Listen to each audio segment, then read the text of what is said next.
Today we're going to discuss Dunkin's social media strategy. So thank you for having me, and we're going to first discuss your current strategy, and then we're going to discuss some problems and where we think you should head as a company just to keep up with the times. So your current strategy is based on interaction, communication, and differentiation of roles. For interaction, there are some problems which we'll touch on later, but for the most part, you are keeping people informed. You are saying, hey, it's Veterans Day. Come in, veterans, come get a donut. We want to see you, we want to thank you, and we want you in our store. And with that, they might buy a whole dozen of donuts and pass around to their friends and family. That's just a great thing to have, is to interact with people. The same thing for Halloween contest. Dress up as a cup of coffee, post it on Instagram, and we'll repost it. You'll win a gift card. Things like that gets people into the store. Communication. You do IGTV videos for your commercials. You do IG Live and Facebook Live, which keep people informed, and it goes hand in hand with interaction. Differentiation of roles is knowing the difference between Instagram, Facebook, and Twitter. And as a whole, you do that. You use Instagram visually, you use Facebook for information, videos, and Twitter for text posts and updates, short little clips, things like that. How do you raise awareness? Instagram, you are simple. You communicate things. You are very visual. Like I said, that's the role of Instagram. You're very trendy. So all of these things can be great. All of these things get people coming into the store because they simply heard about it. Twitter, you communicate updates via text and pictures. You retweet things, so people have more information. Facebook, like we said, Facebook Live, very informative. It can be repetitive because you're posting the same information on all of the platforms sometimes, so it gets very duplicated very quickly. So you do need to keep an eye on that. How do you influence desire? This is easy on Instagram. When people see something, they want something. So being visual is great. Twitter, retweeting. This is more of one customer saying, oh my gosh, I love that iced latte I had. I can't wait to come in and get it again. Then when Dunkin retweets it and everybody else who follows Dunkin sees it, they're like, wow, I also want that iced latte. And they go in and get it because someone else had it. Facebook, you educate people through Facebook Live. Simply by knowing about something, people might want it, especially if it's new. So that's awesome. How do you encourage trial and facilitate purchase? This is kind of similar to how you do your desire. You interact with people. The retweets, like I said. Being repetitive is a big thing. Posting donut fries over and over and over again makes people say, oh, like I'm going, it's it, that's it, I'm going in and getting those. And like I said, once they get those, who's stopping them from buying actual donuts or coffee or orange juice or whatever else you offer? Things like that. How do you create loyalty? You guys are awesome with this. You kept your pink and orange font. It's familiar. It keeps people coming in. It shows that you are still who you were before you were Dunkin. The font as a whole, the bubble letters, very recognizable. Very great that you kept that.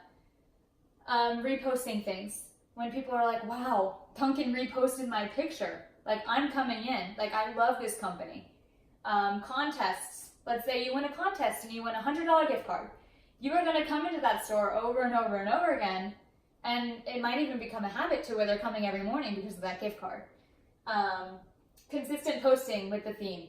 Instagram. You do the holidays. So we have Christmas, Thanksgiving, Halloween, 4th of July, Valentine's Day. And as you scroll, you see these over and over and over and over again because you post themes as holidays.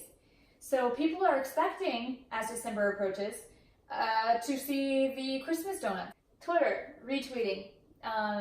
You retweet a lot of posts and that gets people feeling special. Facebook, interacting with the comments. Let's say someone has a problem. You go immediately, type, try to resolve that problem, and they're likely to come back. They really are if you really take the time to try to solve their problem. People love that. Consistent video posting. If you're always informing people, people are always having desires for Dunkin. They will come in over and over again. So problems. Problem one, we don't detect very true interaction. Retweets are one thing, that's great, those are still awesome. But it's much better to individually type a response to those people. It makes them feel individualized and special. And that's what people want to feel. So recommendations, have daily Snapchat stories, have daily Instagram stories. Do a polling feature. Let people vote on what they want to see in store. Let people ask you questions through that feature so they know what's coming. Reply to all the comments you can. That's the kind of thing that will make your social media go to the next level. Problem two, your page can come across as very distant as you are a huge company. You're in over 30 countries. It might feel distant for some people because things aren't relevant to their specific store. For instance, donut fries. Those are in select stores. So when I go on your Instagram page and I see, wow, donut fries, like I want those, and then I go into my local store in my small town and they're not there, it's kind of disappointing. So what you could do to combat this is have local Dunkin pages. For instance, Dunkin Orlando. You can go even localer and go into the towns surrounding Orlando. Stuff like that, to where when you post on those pages or when you get people from those stores to post on their own pages, everything is relevant. When people go into their specific store that they love and know, all the information they saw on Instagram is going to be what they see in store. And that's very important to have people feel like it's personal. Problem three. We think that while your pages are very trendy, we think that it excludes older generations, especially with those features like polling and Facebook Live and the chat box and those videos and things like that. Older people might feel excluded by that if they don't know how to work it, or if they don't know what certain slang means. Like, for instance, you used DIY recently for the costumes. Well, you and me, we know what that means, but older people might not know what that means, so you kind of excluded them in that marketing. To combat this, we think you should do a mix. Maybe post some traditional things and then post some trendy things over here, or do it by platform. Statistics show that older people are more likely to be on Facebook. So do traditional on Facebook and do trendy on Instagram and Twitter. That could be a very good response to the problem. So those are the problems and the solutions, and we really hope you take our advising into consideration. Thank you.